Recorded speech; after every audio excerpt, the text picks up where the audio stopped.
एक बूढ़ी माँ की दर्द भरी कहानी। 75 वर्ष की उम्र में सुलोचना देवी की याददाश्त काफ़ी कमज़ोर होती जा रही थी।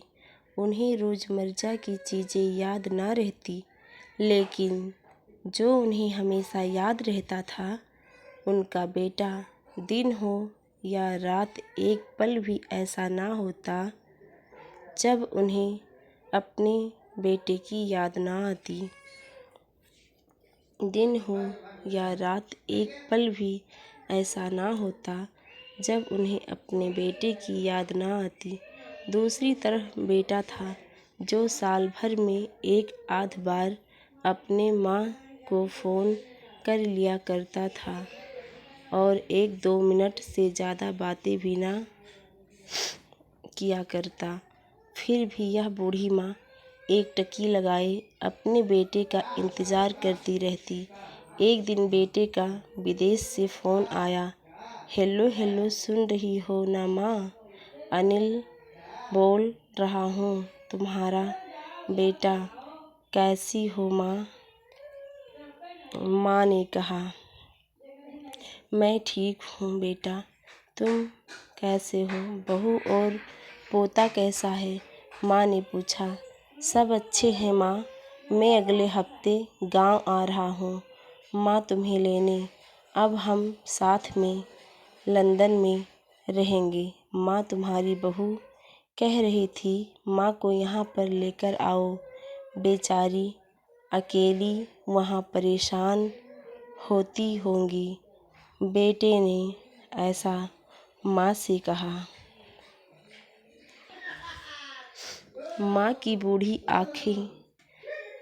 बूढ़ी सूखी आँखों में आंसुओं से भर गई। आंसुओं से आंखें भीग गई। उसके कमज़ोर शरीर के नस नस में खुशी की लहर दौड़ गई। बेटे और बहू के अपने प्रति प्रेम देखकर माँ का मन खुशी से भर आया। बेटे ने आगे कहा, माँ तैयार रहना। माँ मुझे ज़्यादा दिन छुट्टियाँ नहीं हैं, जिससे जितने पैसे लेने हैं लेकर रखना। तब तक मैं प्रॉपर्टी डीलर से बात कर लेता हूँ। घर के लिए माँ ने पूछा। हाँ माँ, गांव का घर हमें बेच देना पड़ेगा। अब हम साथ में ही रहने वाले हैं, वहाँ पर घर रखने का क्या मतलब नहीं है माँ ने कहा। बुढ़ापे की वजह से ठीक से चलने में असक्षम माँ ने पूरे मोहल्ले में घूम घूम कर अपनी इस खुशखबरी को सबको सुनाया। सभी को खुशी हुई। सबको लगा कि माँ जी के आखिरी दिन अपने परिवार के साथ बहुत ही खुशी से बीतने वाले हैं, या बहुत खुशी से बीत जाएंगे। वापस आकर माँ ने घर के कोने कोने को ऐसे देखा जैसे वह अपने दूसरे बेटे को देख रही हो। देखे भी क्यों ना, उस घर को अपने बेटे से कम थोड़ी समझा था। अपने पति के साथ 40 साल तो बिताए थे। माँ ने यहाँ 40 साल बिताए थे, लेकिन जब मजबूरी थी, बुढ़ापे के आखिरी साल बेटे और बहू के साथ बिताना चाहती थी। दिल पर पत्थर रखकर घर बेचने के लिए माँ तैयार हो गई। आनन फानन में बेटे ने घर को आधे दामों में बेच दिया। माँ ने ज़्यादा नहीं, लेकिन जिन जिन चीज़ों से दिल से लगाव था, उन चीज़ों को समेटा और बेटे के साथ टैक्सी में बैठकर एयरपोर्ट के लिए चली गई। एयरपोर्ट पर आकर बेटे ने माँ से कहा, माँ तुम यहाँ बेंच पर बैठ जाओ, मैं सामान और बोर्डिंग पास की जांच कराकर आता हूँ। वहाँ वक्त लगता है और खड़ा रहना पड़ता है, तुम्हें वहाँ बहुत तकलीफ़ होगी, तुम यहीं आराम करो। मैं यूँ गया और यूँ आया। ऐसा कहकर बेटा चला गया। माँ बेंच पर बैठ गई और बेटा अंदर चला गया। काफ़ी समय हो गया, बेटा वापस नहीं लौटा। माँ सोचने लगी, ज़्यादा भीड़ होगी इसलिए मेरा बेटा देर लगा रहा है। अंधेरा होने को आया, अब तो लोगों की चहलकदमी भी कम होने लगी। माँ को अब चिंता होने लगी। एक कर्मचारी ने आकर पूछा, किससे मिलना है?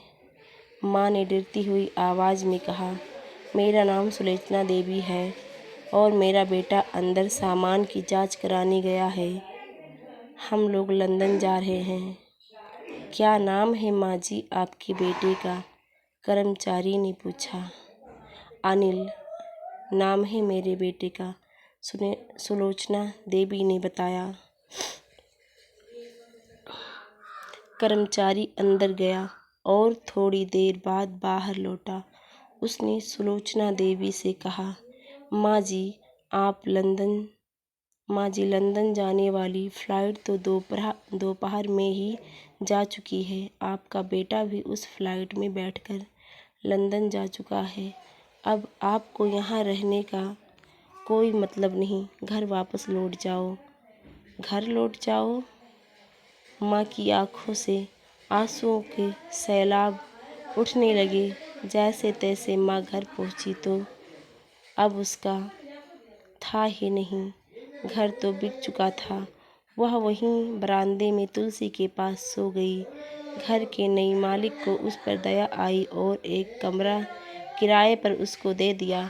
पेंशन के पैसों से खाना और किराए का बंदोबस्त तो हो जाता था। दिन बीतने लगे। कुछ दिनों बाद घर के नए मालिक ने सुलोचना देवी से कहा, माँ जी आप अपने रिश्तेदारों के यहाँ जाकर क्यों नहीं रहती? इस उम्र में आपके लिए वही अच्छा होगा। अच्छा तो होगा, लेकिन अगर मेरा बेटा वापस आया तो उसका देखभाल कौन करेगा? उसका ख्याल कौन रखेगा? मेरा बेटा तो बहुत भोला है, उसे अपना ख्याल भी रखना बिल्कुल नहीं आता।